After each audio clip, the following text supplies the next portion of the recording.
এখানে তো বাধ্যবাধকতা নেই যে কাজ করতেই হবে, সবাই মিলে কাজ করছি। এটা যতটা আমি কাজ হিসেবে দেখছি তার চেয়ে বেশি আমি এক ধরনের সেলিব্রেশন হিসেবে দেখছি।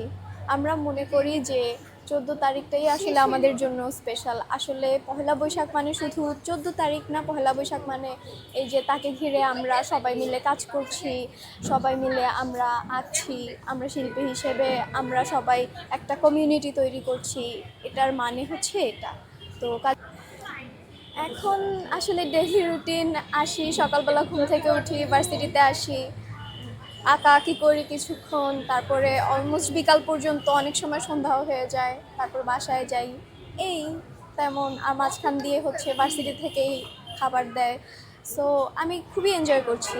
আর পহেলা বৈশাখের দিন বলতে গেলে আসলে আমি শাড়ি পরবো সকালবেলা, এই বিষয়টা নিয়ে খুবই এক্সাইটেড।